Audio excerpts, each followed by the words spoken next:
Mateus do céu, me ajuda. Tem um obsessor comigo, eu fui lá num terreiro e falaram que tem um obsessor aqui caminhando comigo, que eu peguei ele no meio da rua, que eu faço? Você já ouviu algum relato assim? Já sentiu esse medo dessa figura, do quiumba, do obsessor, do espírito sofredor? Hoje eu quero desmistificar um pouquinho o que é realmente um processo de obsessão, porque muitas vezes a gente fala isso de uma forma banal, de encosto, assim, até faz piada e tá tudo bem, mas muitos casos a pessoa cria um medo e uma relação muito desarmônica com essa figura por falta de conhecimento e por falta de entender realmente o que é um processo obsessivo, que na verdade não é tão incomum assim quanto faz parecer ser, mas que ele pode trazer para a gente uma reflexão muito mais profunda.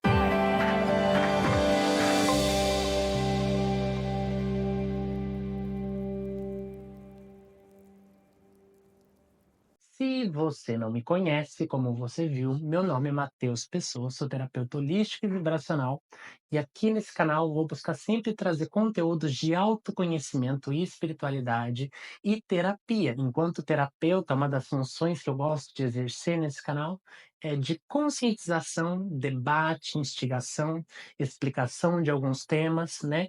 Mesmo que tenham divergências e tal, trazer algum movimento para sua vida de alguma forma com isso que você vai ver aqui. Se você já achar interessante, pode deixar o like aqui, pode deixar comentários ao longo de coisas que você ouvir e não concordar, enfim, eu estou aberto aqui ao diálogo e adoro responder os comentários de vocês. É uma alegria, porque vocês comentam e isso ajuda muito o canal a crescer. Mas vamos lá, falando agora dos obsessores. Aqui eu vou tratar especificamente de processos obsessivos quando é um desencarnado, né? Alguém que está no plano espiritual, no plano sutil, está obsediando ou vampirizando energeticamente uma figura encarnada, tá? Não vou falar, mas é bem similar, tá? A relação de obsessão de encarnado com encarnado, ou até você sabia que você encarnado pode estar obsediando um desencarnado, muitas vezes um parente seu que já morreu, mas eu posso falar sobre isso de processos de luto em outro vídeo, se você quiser. Enfim, a gente vai falar dessa relação aqui. O que acontece? Todos nós, encarnados ou desencarnados, que estamos nesse grau evolutivo, a gente ainda tem muita coisa para resolver internamente, né? A gente carrega feridas, a gente carrega dores, a gente carrega vícios, e uma coisa que eu gosto de falar muito que são os apegos desejosos. A gente se apega a experiências fugazes, a coisas, a vícios da nossa materialidade, né? Seja a gente pode falar dos vícios comuns, como cigarro, álcool, ou alguma dependência. A gente cria alguma dependência com alguma coisa, de alguma forma, né? E o nosso trabalho durante o processo evolutivo é justamente ir entendendo o que gerou essa dependência, o que me deixa nesse lugar de sofrimento, como que eu posso trabalhar para sair disso. Mas muitas dessas pessoas não estão ainda conseguindo caminhar de uma forma lúcida, apesar de que cada um tem a sua jornada, o seu caminho, e isso deve ser respeitado. Então, do outro lado, também é a mesma coisa. Ao mesmo tempo que a gente tem seres que já estão numa etapa maior, que funcionam, que trabalham muito mais como pessoas e entidades que vão buscando guiar a gente tem seres que ou estão dormindo inconscientes, presos na própria dor, ou que ativamente, para fazer a manutenção do seu poder, da sua energia, estão agindo ativamente para vampirizar a energia dos encarnados. Mas por que os encarnados são tão mirados? Por que eles não brigam entre si? Porque nós temos uma coisa que eles não têm, que é isso daqui: um corpo físico. A materialidade tem muita energia. É essa energia do corpo físico que permite a gente transmutar essas dores todas que a gente carrega. É graças a esse corpo físico, essa relação com a vida, com o Gaia, que a gente consegue movimentar muita coisa na nossa vida, que a gente consegue trazer ganhos de consciência. Isso daqui é quase uma usina elétrica inteira para várias entidades espirituais que não sabem gerenciar a própria energia. principalmente as da egrégora da baixa vibração adoram, porque a gente tem muita energia para oferecer, né. Mas eu sei que você que está aqui não quer ser vampirizado, então por isso você vai prestar atenção nas coisas que eu vou te dizer aqui. Então, a gente é mirado justamente por conta da nossa capacidade energética. Então, pensa comigo, a gente também tem as nossas questões. E geralmente aqui vamos reduzir em 2 possibilidades, né. O que que acontece? Tem processos obsessivos que podem ser feitos de forma inconsciente, que são geralmente os que a gente entende, né, vem muito dessa perspectiva espírita do que seria um sofredor, e tem processos que são instalados de forma consciente, ativamente, né. O inconsciente, a gente pode pegar como um exemplo clássico, né, uma consciência que estava encarnada, mas que tinha diversos apegos, né, apegos desejosos à matéria ou estava envolto em muito sofrimento.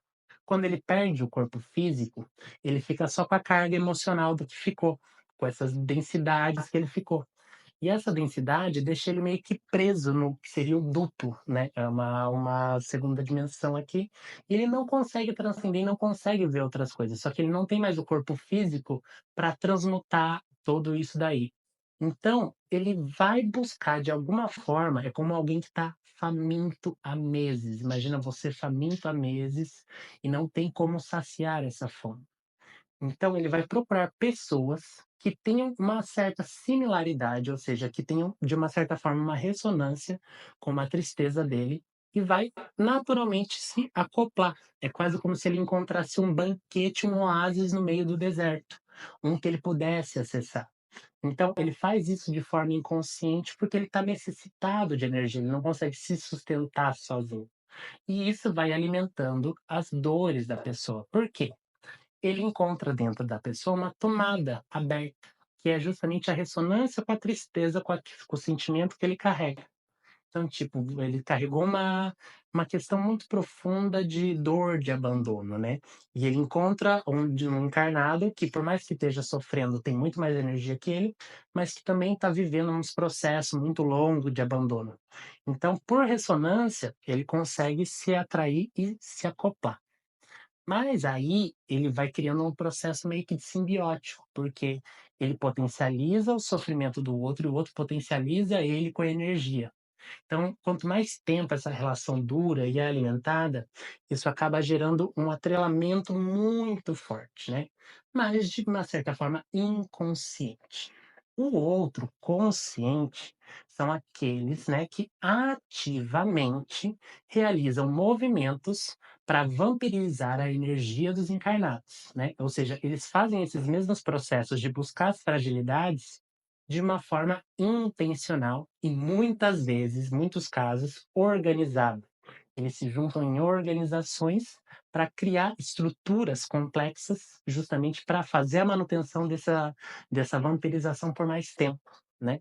A única diferença aqui então é, um faz de forma não consciente, né, quase que instintiva, e outros fazem de uma forma consciente e ativa. A grande questão é, qual que é o ponto comum de todo o processo, né?